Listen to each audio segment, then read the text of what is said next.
ನಮಸ್ಕಾರ ಪ್ರೀತಿಯ ವೀಕ್ಷಕರೆಲ್ಲರಿಗೂ ಇವತ್ತಿನ ಕಾರ್ಯಕ್ರಮಕ್ಕೆ ಆತ್ಮೀಯ ಸ್ವಾಗತ ಹೇಳ್ತಾ ಇರೋದು ನಾನು ಅನೂಷಾ.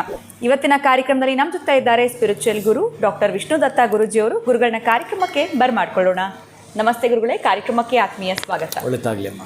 ಗುರುಗಳೇ, ಪ್ರತಿಯೊಬ್ಬರಿಗೂ ಅವ್ರದೇ ಕ್ಷೇತ್ರದಲ್ಲಿ ಬೆಳಿಬೇಕು ಅನ್ನೋ ಆಸೆ, ಕನಸು, ಆಕಾಂಕ್ಷೆ ಪ್ರತಿಯೊಂದು ಇರುತ್ತೆ ಅಂತ ಹೇಳ್ಬೋದು. ಆದರೆ ಒಬ್ರು ಕೈ ಕೆಳಗಡೆ ಕೆಲಸ ಮಾಡ್ತಾ ಇರ್ತೀವಿ, ಅಥವಾ ನಮ್ಮ ಫೀಲ್ಡಲ್ಲಿ ನಾವು ಶೈನ್ ಆಗಬೇಕು ಅಂತಂದರೆ ಏನು ಮಾಡಬೇಕು ಗೊತ್ತಾಗ್ತಾ ಇರೋದಿಲ್ಲ, ಅಥವಾ ನಾವು ಲಕಿಯೆಸ್ಟ್ ಪರ್ಸನ್ನ ಅಲ್ವಾ ಅಂತ ತಿಳ್ಕೊಳ್ಬೇಕು ಅಂತಂದರೆ ಅದು ಕೂಡ ಸಾಧ್ಯ ಆಗ್ತಾ ಇರೋದಿಲ್ಲ.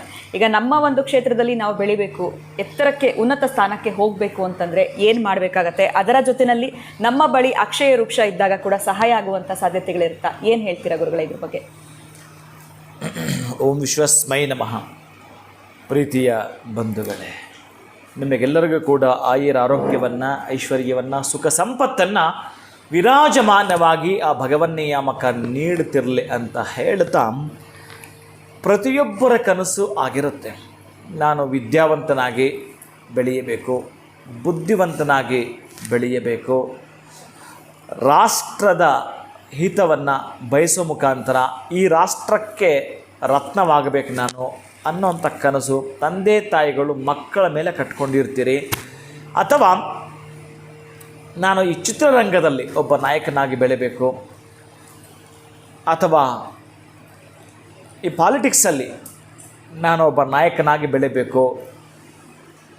ಎಷ್ಟೋ ವರ್ಷಗಳಿಂದ ನಮಗೆ ದುರ್ದೈವವೇ ನಮ್ಮ ಪಾಲಿಗೆ ಬಂದಿರೋದೇನೋ, ನಮಗೆ ಅದೃಷ್ಟ ಆಗಲಿ ಸುದೈವ ಆಗಲಿ ಕಾಣಿಸಿಲ್ಲ, ನೋವಿದೆ, ಒಟ್ಟಾರೆ ನಾವು ಬೆಳೀಬೇಕು ಅಂತ ಪ್ಲ್ಯಾನ್ ಮಾಡಿಕೊಂಡು ಆ ಕ್ಷೇತ್ರದಲ್ಲಿ ನೀವು ಇದ್ದೀರಿ. ಎಷ್ಟೋ ಬಾರಿ ಇಂದು ಮುಂದೆ ಹಗ್ಗ ಜಗ್ಗಾಟ ಆಗ್ತಾ ಇದೆ ನಿಮಗೆ.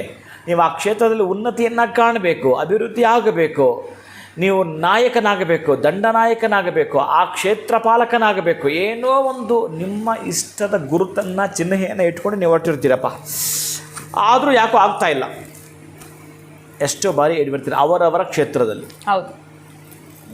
ಇದನ್ನು ಹೇಳುವಾಗ ಪ್ರತಿಯೊಬ್ಬರು ಅವರು ಮನಸ್ಸಿನ ಒಳಗಡೆ ಒಂದು ಕ್ಯಾಲ್ಕುಲೇಷನ್ ಆಗ್ತಾ ಇರ್ತಾರೆ, ಒಂದು ಪೂರ್ವ ತಯಾರಿ ನಡೀತಿರುತ್ತೆ, ಎಲ್ಲರ ಬಗ್ಗೂ ನಡೀತಾ ಇರುತ್ತೆ. ಅವರಿಗೆ ಅವರವರ ಸಮಯ ಬರೋ ತನಕ ಪ್ರಯತ್ನಗಳು ಕೂಡ ಇರಬೇಕಾಗತ್ತೆ. ಈ ಮೋದಿ 30 ವರ್ಷಗಳ ಹಿಂದೆ ಅವರ ರಾಷ್ಟ್ರ ಬಿಟ್ಟರೆ, ಅಂದರೆ ಅವರ ರಾಜ್ಯ ಬಿಟ್ಟರೆ ಬೇರೆ ಯಾರಿಗೂ ಗೊತ್ತಿರಲಿಲ್ಲ. ಈಗ ಅವರು ಪಾಪ್ಯುಲಾರಿಟಿ ಆಗಿದ್ದಾರೆ. ಇನ್ನು ನಿಮ್ಮ ಪ್ರಯತ್ನಗಳು ಆ ಸ್ಥಳದಲ್ಲಿ, ಆ ಹಂತದಲ್ಲಿ ಇದ್ದರೆ ಒಂದು ದಿನ ನೀವು ಬೆಳಕಿಗೆ ಬರ್ತೀರಿ. ಬರೆದಿಟ್ಕೊಳ್ಳಿ. 1992ರಲ್ಲಿ ಈಗ ಏನು ರಾಮನ ಪ್ರತಿಷ್ಠಾಪನೆ ನಡೀತಾ ಇರತಕ್ಕಂತಹ ಅಯೋಧ್ಯೆಯಲ್ಲಿ ಬಾಂಬ್ ಇಟ್ಟಿದ್ದು 1992ರಲ್ಲಿ. ಇದನ್ನು ಚೆನ್ನಾಗಿ ಕೇಳಿಸ್ಕೋಬೇಕು. ನಿಮ್ಮ ನಾಯಕತ್ವದ ಗುಣಗಳು ಬೆಳೀಬೇಕಾದ್ರೆ ನಿಮಗೇನೇನು ಬೇಕು ಅಂತ ಇಲ್ಲಿ ಧಕ್ಕೆ ಆಗದಂಗೆ ನಾವು ಪಡ್ಕೊಳ್ಳೋದಾದರೆ, 1992ರಲ್ಲಿ ಒಂದು ಬಾಂಬ್ ಇಟ್ಟಿದ್ದಾರೆ, ಒಂದು ಮೆಸೇಜ್ ಹೋಗಿದೆ. ಬಹಳ ಹುಡುಕಾಟ ಮಾಡ್ತಿದ್ದಾರೆ. ಅದಕ್ಕೆ ಸಂಬಂಧಪಟ್ಟ ಬಾಂಬ್ಗೆ ಸಂಬಂಧಪಟ್ಟ ಸ್ಕ್ವಾಡ್ ಅವರು ಇವರು ಎಲ್ಲ ಕೂಡ ಎಸ್ಕಾರ್ಟ್ ಎಲ್ಲ ಬಂದು ಟೋಟಲ್ ಶೋಧನೆ, ಪರಿಶೋಧನೆ, ಸಂಶೋಧನೆ ಮಾಡ್ತಾ ಇದ್ದಾರೆ.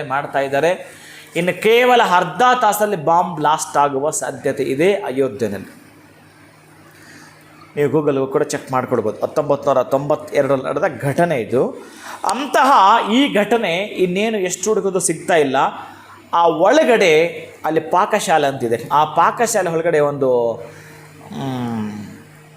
ಎಲ್ಲರೂ ನೀರು ಕುಡಿಲಿಕ್ಕೆ ಏನು ವಾಟ್ರದ್ದು ಬಳಸಿದ್ರು, ಆ ಅಕ್ವೇರಿಯಂ, ಆ ಅಕ್ವೇರಿಯಂ ವಾಟರದ್ದು ಸಂಬಂಧಪಟ್ಟ ಆ ಒಂದು ಪಕ್ಕದಲ್ಲಿ ಆ ಒಂದು ಮಂಗ, ಆ ಕೋತಿ ಕುಳಿತುಕೊಂಡು ಆ ವೈರೆಲ್ಲ ಕಚ್ಚುತ್ತಾ ಇತ್ತು. ಅದನ್ನು ಕಡಿತ ಮಾಡಲಿಕ್ಕೆ ಕಚ್ಚುತ್ತಾ ಇದೆ. ಯಾರೋ ಒಬ್ಬ ಪೊಲೀಸ್ ಅಧಿಕಾರಿ ಅದನ್ನು ಗಮನಿಸ್ದ. ಏನಿದು ಕೋತಿ ಏನಾದರೂ ತಿನ್ನೋದೇ ನೋಡಿದ್ದೀವಿ, ಬಟ್ ವೈರನ್ನು ಕಚ್ಚಕ್ಕೆ ಸಾಧ್ಯ ಇಲ್ವಲ್ಲ ಅಂತ ಹೇಳಿ ಸ್ವಲ್ಪ ಅವರಿಗೆ ಅನುಮಾನ ಬಂದು ಯಾವಾಗ ಅವರಿಗೆ ಅನುಮಾನ ಬಂತೋ ಅಲ್ಲಿ ಒಂದು ಸಲ ಆ ಹನುಮನ ಬಳಿ ಹೋದರು. ಇವರಿಗೆ ಅನುಮಾನ ಬಂದಾಗ ಆ ಹನುಮನ ಬಳಿ ಹೋಗಿ ಅದು ಸ್ವಲ್ಪ ಹಾಗೆ ಕಚ್ಚಿ ಹೊರಟುಬಿಡ್ತು. ಆ ಕಡೆ ಎಲ್ಲ ಮತ್ತೆ ಸರ್ವೆ ಮಾಡ್ತಾರೆ, ಚೆಕ್ ಮಾಡ್ತಾರೆ. ಅಲ್ಲಿ ಆ ನೀರಿಗೆ ಸಂಬಂಧಪಟ್ಟ ಆ ಡಬ್ಬಿ ಏನಿತ್ತು, ಯಾವಾಗ ಆ ಡಬ್ಬಿಗೆ ಸಂಬಂಧಪಟ್ಟ ಸ್ಕ್ರೂಗಳೆಲ್ಲ ಮೇಲ್ಮೇಲೆ ಬಿಚ್ಚಿದ್ರು, ಅದು ಪೂರ್ಣವಾಗಿ ಇಲ್ಲ. ಆ ಸ್ಕ್ರೂ ಸುಮ್ಮನೆ ಹಂಗಂದ್ರೆ ಬಿದ್ದೋಯ್ತು. ಮತ್ತು ಇನ್ನೊಂದು ಬಿದ್ದೋಯ್ತು. ಅದನ್ನು ಹಾಗೆ ಓಪನ್ ಆಗಿಬಿಡ್ತದೆ. ಓಪನ್ ಆದ ಕೂಡಲೇ ಅಲ್ಲಿಟ್ಟಿದ್ದಾನೆ. ಇನ್ನು ಕೇವಲ ಅದು ಆ ಒಂದು ಕೋತಿ ಆ ವೈರ್ ಕಚ್ಚಲಿಕ್ಕೂ ಇನ್ನು ಬರೀ 7 ಸೆಕೆಂಡ್ ಅಷ್ಟೇ ಇದೆ. ಬರೀ 7 ಸೆಕೆಂಡ್ ಅಷ್ಟೇ ಇದೆ. ಇಡೀ ಅಯೋಧ್ಯೆ ರಾಮ ಮಂದಿರಕ್ಕೆ ಸಂಬಂಧಪಟ್ಟ ಆವತ್ತಿನ ಕಾಲಕ್ಕೆ ಏನೇನು ನಡೀತು ಎಲ್ಲವೂ ಕೂಡ ಬ್ಲಾಸ್ಟ್ ಆಗಬೇಕಾಗಿತ್ತು. ಎಲ್ಲವೂ ಕೂಡ ಶಿಥಿಲಾವಸ್ಥೆ ಆಗಿಬಿಡುತ್ತೆ. ಎಷ್ಟು ಅಲ್ಲಿ ಪ್ರಾಣವನ್ನು ಕಳೆದುಕೊಳ್ತಾ ಇದ್ರೋ ಗೊತ್ತಿಲ್ಲ. ಆದರೆ ಅದು ನೋಡಿ ತುಂಬ ಖುಷಿಯಾಯಿತು, ತುಂಬ ಸಂತೋಷ ಆಯಿತು. ಎಲ್ರಿಗೂ ಕೂಡ ಅದು ಅನೌನ್ಸ್ ಮಾಡಿದೆ. ಎಲ್ಲರೂ ಕೂಡ ಇಲ್ಲಿಗೆ ಬಂದುಬಿಟ್ರು. ಅದನ್ನು ಹೇಗೋ ತೆಗೆದ್ರು. ಇನ್ನು ಹೇಗೋ ಅದು ನಿಷ್ಕ್ರಿಯಗೊಂಡಿತ್ತು. ಆ ವೈರ್ ಕಚ್ಚಿದ ಮೇಲೆ ಅದು ನಿಷ್ಕ್ರಿಯಗೊಂಡಿದೆ. ಆ ನಂತರ ಈ ಕೋತಿ ನೋಡಿದ್ರೆ ಮೇಲೆ ವಿಮಾನ ಗೋಪುರ ಅಂತ ಇದೆಯಲ್ಲ, ಆ ವಿಮಾನ ಗೋಪುರದ ಮೇಲೆ ಒಂದು ಕಳಶ ಇದೆ. ಆ ಕಳಶದ ಮೇಲೆ ಹೋಗಿ ಆ ಕಳಶ ನೋಡ್ಕೊಂಡು ಕೂತಿದೆ. ಅದು ಆ ಕೋತಿ ಆ ಮೇಲೆ ಇರ್ತಕ್ಕಂಥ ಕಳಶವನ್ನು ಹಿಡ್ಕೊಂಡು ಕೂತಿದೆ. ಇದಕ್ಕೆ ನಾನು ಹೇಳೋದು, ಈ ಕಲಿಯುಗಕ್ಕೆ ಭಗವಂತ ಅನ್ನೋನೋ ಬರೋದಿಲ್ಲ. ಬಂದರೂ ಈ ರೀತಿಯ ಪ್ರಾಣಿಯ ಪಕ್ಷಿಯ ಮಾನವನ ರೂಪದಲ್ಲೇ ಬಂದು ನಿಮ್ಮನ್ನು ಕಾಪಾಡುತ್ತಾನೆ, ನಿಮ್ಮನ್ನು ನೋಡ್ಕೋತಾನೆ. ಹನುಮ ಅದಕ್ಕೆ ಹೇಳಿದೆ ಭವಿಷ್ಯತ್ ಬ್ರಹ್ಮ ಅಂತ ಹನುಮನಿಗೆ ಮಾತ್ರ ಕರೀತಾರೆ. ಅಂತಹ ಆ ಹನುಮನ ಮಾತ್ರನೇ ನಿಮ್ಮ ಭವಿಷ್ಯತ್ತಿಗೂ ಬ್ರಹ್ಮ ಆಗ್ತಾನೆ. ನೀವು ನಾಯಕರಾಗಬೇಕಾದ್ರೂ ಅವನೇ ಭಾಗಶಃ ಕಾರಣ ಕೂಡ ಆಗ್ತಾನೆ. ಈಗ ವಿಷಯಕ್ಕೆ ಬರೋದಾದರೆ, ಅಂತಹದ್ದನ್ನು ನಮ್ಮ ಮೀಡಿಯಾಗಳು ಎಷ್ಟು ಮಾತ್ರ ತೋರಿಸೋದೋ ನನಗೆ ಗೊತ್ತಿಲ್ಲ, ಏನು ತೋರಿಸ್ತೋ ಗೊತ್ತಿಲ್ಲ. ಎಲ್ಲದು ಕ್ರೈಮ್ ಅಂದರೆ ಅದನ್ನು ತೋರಿಸ್ತಾರೆ ಹೆಚ್ಚಿಗೆ, ಬಿಟ್ಟರೆ ಈ ತರಹ ಒಳ್ಳೆಯದೇನೋ ಅವ್ರು ತೋರ್ಸೋಕ್ಕೆ ಹೋಗಲ್ಲ ಅನ್ಕೋತೀನಿ. ಇದು ಇರ್ತಕ್ಕಂತಹ ಮಾಧ್ಯಮಗಳ ಕತೆ. ನಾನು ಏನು ಹೇಳಲಿಕ್ಕೆ ಹೋಗ್ತಿದ್ದೀನಿ ಅಂತಂದ್ರೆ, ನೀವು ನಾಯಕನಾಗಿ ಬೆಳಿಬೇಕಾದ್ರೆ ನೀವೇನಾದರೂ ನಿಮ್ಮ ಮುಂದಾಲೋಚನೆಗಳು ಇದ್ದು ನಿನ್ನನ್ನು ಕೂಡ ಒಂದು ಸಲ ಸ್ಕ್ಯಾನ್ ಮಾಡುತ್ತೆ ಆ ಮಂಗ. ಅಷ್ಟು ಬಾರಿ ಮಾಡುತ್ತೆ. ಅದಕ್ಕೆ ಅಷ್ಟು ದೇವರು ಒಂದೊಂದು ಪ್ರಾಣಿ ಪಕ್ಷಿಗೂ ಒಂದೊಂದು ಕೊಟ್ಟಿರ್ತಾನಂತೆ. ಮಂಗಗಳಿಗೆ ನೀವು ನಿಮ್ಮ ವಯಸ್ಸಿನ ಸಂಖ್ಯೆ ಬರೆದಿಟ್ಕೋಬೇಕು. ವಯಸ್ಸಿನ ಸಂಖ್ಯೆ 35 ವರ್ಷನ 40 ವರ್ಷನ 40 ಬಾರಿ ಆಹಾರವನ್ನು ಕೊಡಬೇಕು. ಒಂದು ಸಲ ಬರೆದಿಟ್ಕೊಳ್ಳಿ, 2ನೇ ಸಲ ಕಂಟಿನ್ಯೂ ಮಾಡಿ, ಅಥವಾ ಆಗಲಿಲ್ಲ ವಾರಕ್ಕೊಮ್ಮೆ ಮಾಡಿ. ಅಷ್ಟು ಬಾರಿ ಬರೀ ಒಳಗಡೆ ನಿಂದೆ ಕ್ಷೇತ್ರ ಗುರುಗಳೇ ನಂದು ಪೋಸ್ಟ್ ಬರಬೇಕು, ಯಾಕೋ ನಂದಲ್ಲಿ ಫೈಲ್ ತೆಗೆದುಬಿಟ್ಟಿದ್ದಾರೆ ಅನ್ನೋರು ತುಂಬ ಜನ ಬಂದೋಗಿದ್ದಾರೆ.